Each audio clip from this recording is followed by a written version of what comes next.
Olá pessoal, boa tarde. Gente, vocês coloquem questões aí, por favor, que eu tô aí editando vídeo que eu já fiz, e a cabeça tá a mil aí, com outros assuntos.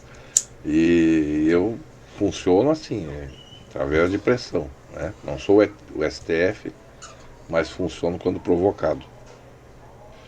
O oráculo, se ele deve ser alimentado, claro, cara, o oráculo deve ser alimentado. Deixa eu explicar de um oráculo muito falado no Brasil, que é o jogo de búzio. O jogo de búzio, ele, para começar, ele é uma concessão, né, que é feita no terreiro. Normalmente, quando se conclui ali todos os prazos, né, os axés, o tempo de terreiro, passou por todos os rituais. O pessoal fala em 7 anos, né? E ele é um ritual à parte que é feito após a conclusão, aí diria eu, desses 7 anos. E basicamente ele consiste assim, são os búzios e é feito ali um sacrifício, tá? Um animal de pequeno porte, né? E ele vai ser jogado sobre os olhos da pessoa. Olha só que legal. Sangue do animal sobre os olhos da pessoa, normalmente um pombo, alguma coisa assim. E sobre o buzo, quer dizer, derrama sobre o buzo. A ideia é fazer um entrecruzar, né? Desses olhos do, de quem vai jogar o buzo, né? Com os próprios búzios. E a depender da religião, porque temos mais de uma, quem vai responder nesse buzo ali pode ser Exu Orixá, pode ser a própria Orixá Oxum, né? Etc. E Oxalá Orumilá. Então normalmente são sacrificados animais para esse tipo de. Para esses orixás, tá? Mas lembrando aí que os olhos da pessoa também comem, que é como a gente fala no terreiro.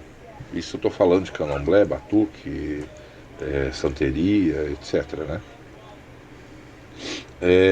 Quando que isso é renovado? Quando a pessoa começa a perder a visão, né?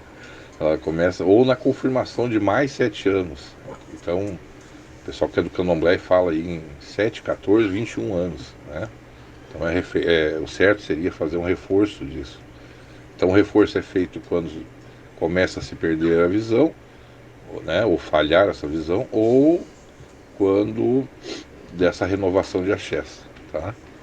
No caso, no Brasil, aí, Umbanda, Quimbanda, etc. O oráculo, eu já falei disso aqui no grupo, que é concedido é o dito baralho cigano, né? Que na verdade é o Petit Lenormand, esse que a gente compra aí na casa de artigo religioso, de 36 cartas. Basicamente esse é o oráculo, né? E ele também é a mesma coisa, ele é concedido normalmente quando a pessoa já cumpre ali um certo tempo de terreiro, né? E E ele também, cada casa, né, ou eu diria região, vai ter a sua forma de cruzamento desse oráculo. Entendendo que essas cartas são de papelão, né, e que se tu botar coisas líquidas ali, irá manchar ou grudar essas cartas. Então, eu já vi isso muito acontecer em inúmeras casas. Eu já fui em casa de quimbanda que os caras... Fui no dia do corte de aprontamento, de 4 pés. Então eles colocaram lá o baralho e cortaram sobre as cartas. Cortar, o que a gente diz, é matar o bicho, né? Escorrendo sangue. Então, recobriu lá os assentamentos e coisa e tal, a pessoa seta, pulando essa parte, pum, botaram sangue em cima das cartas. Entregaram pro médium lá no salão no outro dia, coisa mais linda, numa festa. Quando o médium foi ver, estava tudo grudado as cartas, claro, né? O sangue, papelão, né? Aí essa mesma casa, e eu vi isso em várias casas, né? Mas essa mesma casa, opa, não dá certo isso. Então vamos fazer o quê? Vamos botar um plástico. E aí botava o baralho dentro de um plástico, cortava lá o sangue do animal sobre o plástico. E aí eu era o próprio a dizer, ô irmão, muito que bem, tu tem um saco plástico cruzado com sangue de 4 pés. O axé tá todo no saco plástico. As cartas não pegaram nada nela, né? Eu estou dando alguns exemplos aí, assim, de outras coisas para vocês entenderem bem. Eu já expliquei aqui que o oráculo ele é qualquer apetrecho aí, que se tem um método meio que matemático, né, de caídas, que sempre vão ser na sorte, e isso é muito particular do médium e a sua entidade, ou aquele ser espiritual que lhe responde, né, através desse método. Então, assim, como eu falei das cartas, como é que vai cruzar com coisas líquidas, né? Então, normalmente nos terreiros que fazem o mais certo é usarem pó de pemba.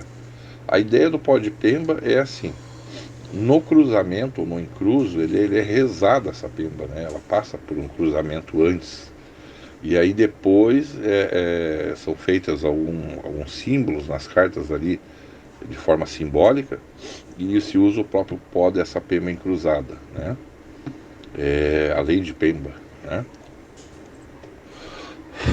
Da mesma forma também pode ser usado para purificar essas cartas, tá? Esse pó de Pemba, né? As cartomantes, agora eu estou saindo de dentro de terreiros e estou falando de cartomantes, né? Oraculistas aí que não necessariamente tem a ver com a nossa religião. Elas usam talco, esse talco comum aí que a gente tem, né? A ideia é que o perfume do talco purifique, né?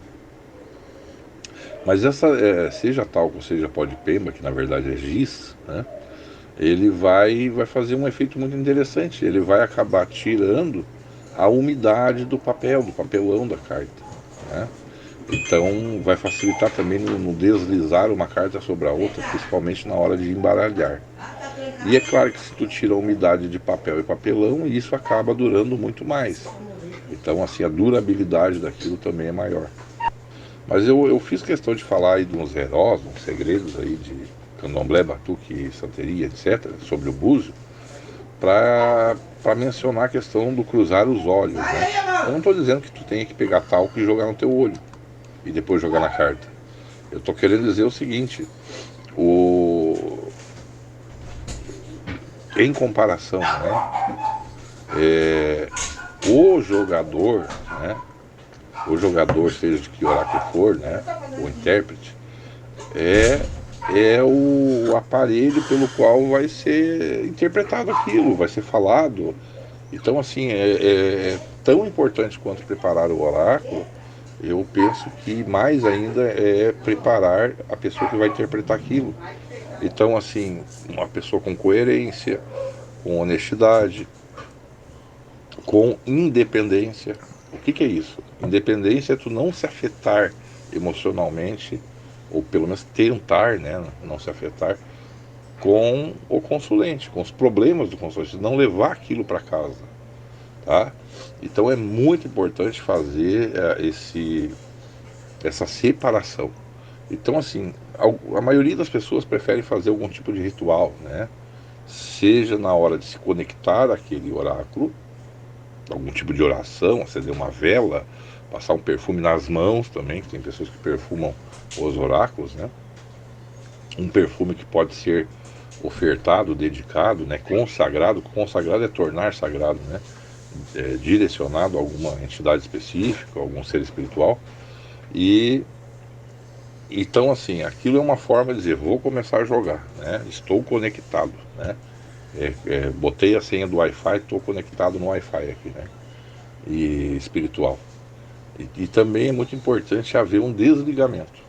Da mesma forma como a gente vai viajar longe, a gente desliga os aparelhos da tomada, né? Ó, daqui para diante, ou quando a gente bate o cartão lá, né? Na nossa empresa que a gente trabalha, para dizer, ó, aqui eu encerrei meu expediente de trabalho. Daqui para diante é lazer. Eu não estou dizendo que isso tenha que ser sistemático, mas eu, para cada pessoa que eu jogo, eu preciso me linkar essa pessoa, né? Criar uma química, tá? E inclusive emocional. Então, assim, 99,9% dos casos eu me envolvo emocionalmente e eu acabo ficando com aquelas influências, seja de raiva, seja de alegria, tristeza, etc. Então, assim, fazer essa depuração também é importante. E aí, cada pessoa que tu atender, essa influência será maior ou menor. portanto, os procedimentos após do grande oráculo que somos nós mesmos, né? É por nós que é interpretado. Então essa limpeza, essa purificação aí, ela tem que ser igual, né? Então um banho de descarrego, alguma coisa assim, né? E isso é muito particular de cada um e a gente vai trabalhar muito dia após dia aí, realmente aí fazendo o que a gente vai pegar quando que está falhando a nossa visão, que a gente precisa reforçar, né, esse encruzo, né, cruzar, ligar, né, e quando também a gente precisa, quando a gente não está legal e saber diferenciar isso tudo.